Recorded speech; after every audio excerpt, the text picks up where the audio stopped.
Welcome back to another episode of True Crime Untold Cases. I'm your host, Harper Quinn.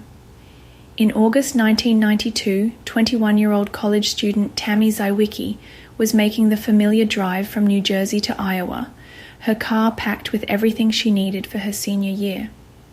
But when her white Pontiac broke down on Interstate 80 in Illinois, a Good Samaritan's offer of help would lead to one of the most haunting unsolved murders in American highway history. Multiple witnesses reported seeing a mysterious truck driver stop to assist her.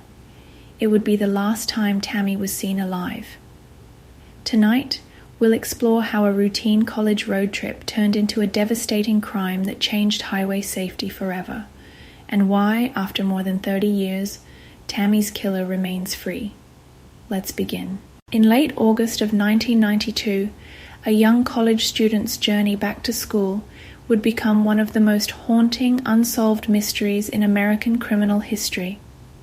21-year-old Tammy Zywicki was making the familiar drive from her home in New Jersey to Iowa's Grinnell College, where she was beginning her senior year. She had just dropped off her younger brother Darren at Northwestern University in Evanston, Illinois, and was continuing the rest of her trek alone. Tammy was driving her 1985 white Pontiac T1000, packed with her belongings for the new school year. She was wearing characteristic clothing that would later become crucial to the investigation: a white t-shirt, red and purple soccer shorts, and a Grinnell college sweatshirt. Her car contained not just the typical college essentials, but also her beloved camera equipment. Tammy was an aspiring photographer who never went anywhere without her Canon 35mm camera. On August 23, 1992, at approximately 3:20 in the afternoon, Tammy's car was spotted broken down on the shoulder of Interstate 80 near LaSalle, Illinois. A state trooper stopped to check on the vehicle but found it empty. This wouldn't have been particularly alarming, except that when the same trooper passed by again several hours later, the car was still there, apparently abandoned. What investigators would soon discover was that multiple witnesses had seen Tammy with her disabled vehicle that afternoon. Several people reported seeing a young woman matching her description standing near the white Pontiac. More significantly, numerous witnesses described seeing a truck driver, or someone in a semi-truck, stopping to apparently assist her. The descriptions varied slightly, but most witnesses recalled seeing a white semi-tractor trailer with possible brown diagonal stripes. When Tammy failed to arrive at Grinnell College as expected, her family immediately knew something was wrong. This wasn't like their responsible, reliable daughter. Tammy's mother, Joanne Zywicki, began making frantic phone calls to authorities, but initially met with resistance. Many law enforcement agencies had a mandatory waiting period before declaring someone missing, especially an adult. The investigation finally gained momentum when Tammy's empty car was towed from I-80 on August 24th. Illinois State Police began examining the vehicle for evidence, but found it frustratingly clean. There were no signs of struggle, no obvious evidence of foul play. The car had apparently experienced mechanical problems, specifically a faulty fuel pump. But this offered no explanation for Tammy's disappearance. One of the most chilling aspects of the case emerged through witness statements. A truck driver reported seeing a semi matching the description of the suspect vehicle parked behind Tammy's car, its emergency flashes on. He distinctly remembered seeing a young woman speaking with a man described as approximately 6 feet tall, between 35 and 40 years old, with dark, bushy hair. This would turn out to be the last confirmed sighting of Tammy alive. The search for Tammy Zywicki became one of the most extensive in Illinois history. Law enforcement agencies from multiple states coordinated their efforts. The FBI became involved, and missing person posters were distributed across the Midwest. Her family appeared on television programs, pleading for information about their daughter's whereabouts. But on September 1st, 1992, 9 days after her disappearance, the worst possible news arrived. A highway worker in rural Lawrence County, Missouri, discovered a body wrapped in a blanket along Interstate 44, nearly 500 miles from where Tammy was last seen. The body was quickly identified as Tammy Zywicki. She had been stabbed multiple times, and evidence suggested she had been sexually assaulted. The blanket Tammy was wrapped in would become a crucial piece of evidence. It was described as a red, yellow, and orange blanket with a distinct pattern. Investigators believed it might have come from the truck driver's cab, but despite extensive efforts, they were never able to trace its origin. Also significant were the items missing from Tammy's possessions. Her Canon camera was gone, along with a distinctive watch featuring a musical note design on its face. A Liz Claiborne cloth bag with a floral pattern had also vanished. These items have never been recovered, despite investigators' hopes that they might surface in a pawn shop or second-hand store. The investigation revealed that Tammy had been killed within 24 hours of her abduction. The medical examiner's report showed that she had suffered multiple stab wounds to her chest and that there was evidence of sexual assault. The precise location where she was killed remains unknown, but investigators believe she was held somewhere between Illinois and Missouri before her murder. As the investigation progressed, law enforcement developed several theories about the killer. The most prevalent was that the perpetrator was indeed a long-haul truck driver, someone who could have easily transported Tammy across state lines without arousing suspicion. The FBI began looking into trucking companies and drivers who would have been operating in the area at the time. The investigation took a significant turn when authorities began focusing on a particular suspect, a truck driver named Lonnie Bierbrot. Several factors made Bierbrot an interesting person of interest. He had been in the vicinity of Interstate 80 when Tammy disappeared, and his physical description matched what witnesses had reported. Moreover, Bierbrot had a criminal record that included violent offenses, and he drove a semi-truck that bore similarities to the one described by witnesses. Adding to investigators' suspicions, Bierbrot had reportedly given his wife a musical note necklace shortly after Tammy's murder, a detail that caught their attention given the missing musical note watch. However, when questioned, Bierbrot maintained his innocence, and investigators were unable to gather enough concrete evidence to make an arrest. Bierbrot died in 2002 of AIDS-related complications, taking any potential knowledge of the crime to his grave. The case attracted attention from various criminal profilers, including those from the FBI's Behavioral Analysis Unit. They suggested that the killer was likely an experienced criminal who had committed similar crimes before. The methodical way the body was disposed of, wrapped in a blanket and placed in a location where it would eventually be found, indicated someone who had possibly done this before and might do it again. In 1996, the investigation briefly focused on another suspect, Bruce Mendenhall, a truck driver who was later convicted of other murders. Mendenhall's known crimes shared some similarities with Tammy's case, including the targeting of women along interstate highways. However, investigators couldn't establish a definitive link between Mendenhall and Tammy's murder. The FBI's Highway Serial Killings Initiative, launched in 2004, brought new attention to Tammy's case. The initiative was created specifically to track and investigate murders occurring along American highways, particularly those targeting women. Analysis of similar cases revealed a disturbing pattern of truckers who use their mobility and anonymity to commit crimes across state lines. Joanne Zywicki, Tammy's mother, became a powerful advocate for victims' rights and highway safety in the years following her daughter's murder. She worked tirelessly to keep Tammy's case in the public eye and pushed for better coordination between law enforcement agencies in cases crossing state lines. Her efforts contributed to improvements in how missing persons cases are handled, particularly those involving young adults. One of the most frustrating aspects of the investigation was the timing. In 1992, surveillance cameras along highways were not as common as they are today. DNA testing was still in its relative infancy, and the sophisticated databases that now help law enforcement track truckers' movements didn't exist. Many investigators believe that if Tammy's murder happened today, the outcome might have been different. The investigation did yield some physical evidence, though its value has been limited. Fibers found on Tammy's clothing were analyzed, and some appeared to match the interior of a semi-truck cab, but they were too common to positively identify a specific vehicle.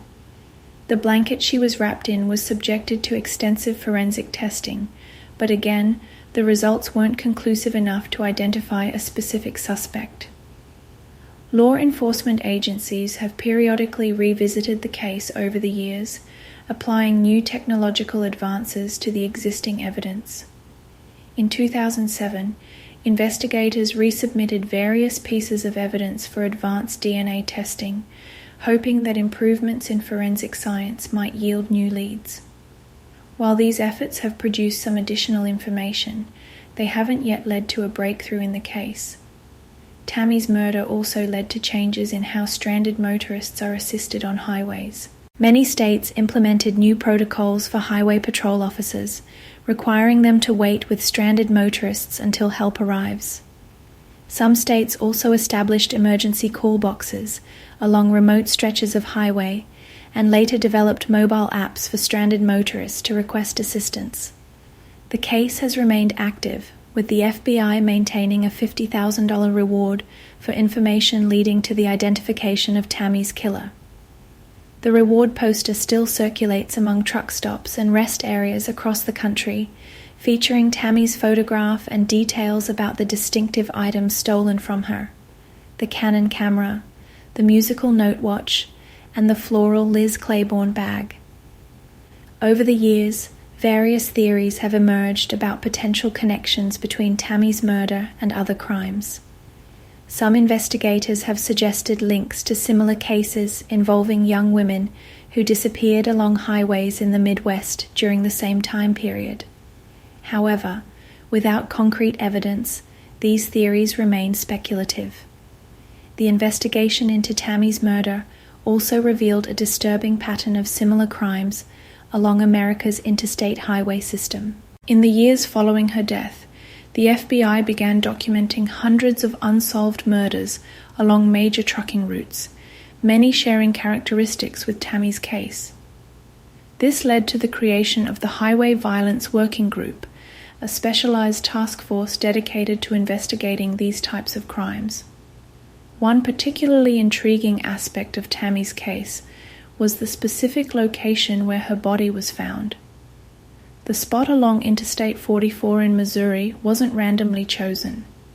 It was in an area that would ensure relatively quick discovery, yet remote enough to make tracking the killer difficult. Criminal profilers noted that this suggested someone familiar with the region's geography and traffic patterns, further supporting the theory that the perpetrator was an experienced truck driver. In 2018, investigators began applying new forensic genealogy techniques to the physical evidence collected from the scene. Similar to the methods used to identify the Golden State Killer, this approach involves comparing DNA profiles to large genetic databases. While the results haven't yet led to an arrest, the FBI continues to pursue this avenue of investigation, periodically resubmitting evidence as testing capabilities advance. The case has also highlighted the vulnerability of solo travelers on America's highways. According to FBI statistics compiled in the years following Tammy's murder, hundreds of people have disappeared along interstate highways, with a disproportionate number being young women traveling alone. This led to enhanced safety campaigns and the development of new protocols for handling roadside emergencies. During a 2012 review of the case, investigators uncovered previously overlooked witness statements that described a second vehicle, a red or maroon car, that had been seen pulled over near Tammy's Pontiac. This detail had been mentioned in initial reports, but wasn't thoroughly investigated at the time. While this lead was pursued, the passage of time made it difficult to develop any substantial information from this new angle. The musical note watch that was stolen from Tammy became a particular focus of the investigation. Manufacturers' records showed it was a relatively unique piece, with only a limited number sold in the Midwest region. Investigators tracked down several similar watches that surfaced in pawn shops across multiple states, but none proved to be Tammy's. In 2015, retired FBI agent Martin Williams, who had worked on the original investigation, published a detailed analysis of the case. He pointed out that the killer's decision to transport Tammy across state lines suggested someone who understood how jurisdictional issues could complicate an investigation. This level of criminal sophistication indicated that the perpetrator might have committed other similar crimes. The blanket used to wrap Tammy's body underwent renewed scrutiny in recent years.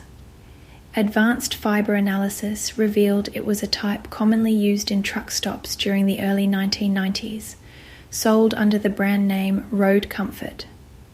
While thousands of these blankets were sold, this information helped confirm the theory that the killer was connected to the trucking industry. Joanne Zywicki continued her advocacy work well into the 2000s, establishing the Tammy Zywicki Highway Safety Foundation. The organization works to improve safety measures for stranded motorists and maintains a database of suspicious incidents reported along highways. Their efforts have led to the installation of additional emergency call boxes and improved lighting in remote areas of major interstates. The case has become a textbook example in law enforcement training, particularly in courses dealing with cross-jurisdictional investigations.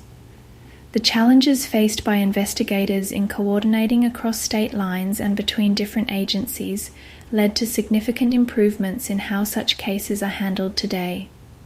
The FBI now maintains a specialized unit dedicated to crimes that cross state boundaries, with Tammy's case often cited as a catalyst for its creation.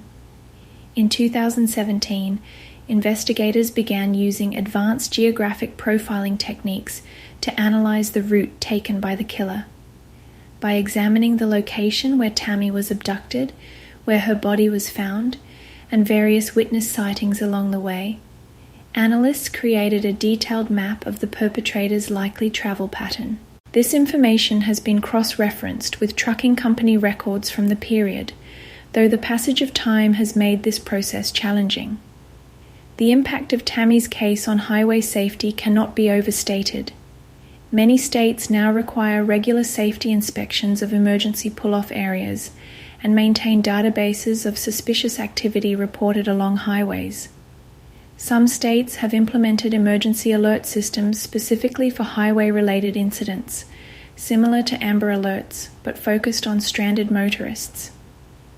Recent years have seen renewed interest in the case from true crime podcasters and investigative journalists, leading to fresh tips being called in to the FBI. While many of these leads haven't panned out, each new piece of information is carefully evaluated against the existing evidence. The FBI maintains that the case remains active and that new investigative techniques are periodically applied to the evidence. The enduring mystery of Tammy's murder has also led to changes in how missing persons cases involving adults are handled. Many jurisdictions have eliminated or reduced waiting periods for filing missing persons reports when circumstances suggest foul play, regardless of the victim's age. This change can be directly traced to the initial delays in launching the search for Tammy. The investigation took another interesting turn in 2020 when cold case investigators began applying artificial intelligence-powered analysis to the witness statements from 1992. This new technology helped identify patterns in the descriptions of the suspect vehicle that had been previously overlooked. Several witnesses had mentioned specific details about the truck's grille and headlight configuration that matched only certain models manufactured between 1988 and 1991.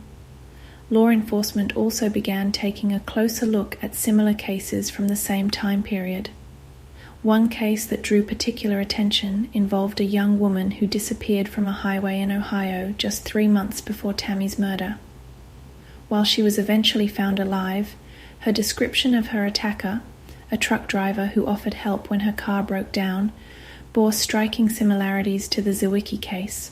However, despite the parallels, investigators couldn't establish a definitive connection. The FBI's Violent Criminal Apprehension Program, VICAP, continues to analyze Tammy's case alongside other unsolved murders from the early 1990s. The program's database has identified several cases with similar characteristics: young women targeted along interstate highways, the presence of a semi-truck, and victims being transported across state lines. These patterns have helped investigators refine their profile of the killer. One aspect that has received renewed attention is the specific route taken between the abduction site in Illinois and where Tammy's body was found in Missouri. Investigators have used historical trucking logs and fuel purchase records from that period to identify drivers who regularly traveled this corridor. While this has generated several persons of interest, the passage of time has made verification extremely difficult. The Canon camera stolen from Tammy has become another focus of renewed investigation. In 2021, investigators began working with photography enthusiasts and collectors groups to track vintage cameras from that period. The serial number of Tammy's camera was recorded in her insurance documents, and while the camera hasn't been found, this new approach has helped eliminate several false leads that emerged over the years. Forensic experts have also revisited the physical evidence using new techniques in fabric analysis. The blanket used to wrap Tammy's body contained microscopic particles that, when examined with modern equipment, suggested it had been in contact with specific types of cargo commonly transported by trucks in the early 1990s. This information has helped investigators narrow down the possible trucking companies operating in the area at the time. The case has also benefited from advances in digital archiving. Old trucking company records, which were previously scattered across various locations in paper form, have been digitized and compiled into searchable databases. This has allowed investigators to cross-reference driver routes and schedules from August 1992 with witness statements and physical evidence in ways that weren't possible during the original investigation. In recent years, Tammy's family has worked with advocacy groups to improve emergency response systems for stranded motorists. Modern technology now allows for GPS tracking of disabled vehicles and immediate notification of law enforcement when assistance is needed. These improvements were directly influenced by the circumstances of Tammy's abduction. The FBI has maintained regular contact with Tammy's family, providing updates on new investigative techniques being applied to the case. While the primary suspects, including Lonnie Bierbrot, are now deceased, investigators continue to pursue new leads and re-examine old evidence. The case remains open, with agents assigned to periodically review and update the file. One of the most significant developments in recent years has been the creation of a comprehensive database of truck driver movements from the early 1990s. This database, compiled from multiple sources including fuel receipts, delivery logs, and witness statements, has allowed investigators to create a more complete picture of who was traveling through Illinois on Interstate 80 when Tammy disappeared. The case has also become an important study in forensic psychology. Criminal profilers have used the details of Tammy's abduction and murder to help identify patterns in other highway-related crimes.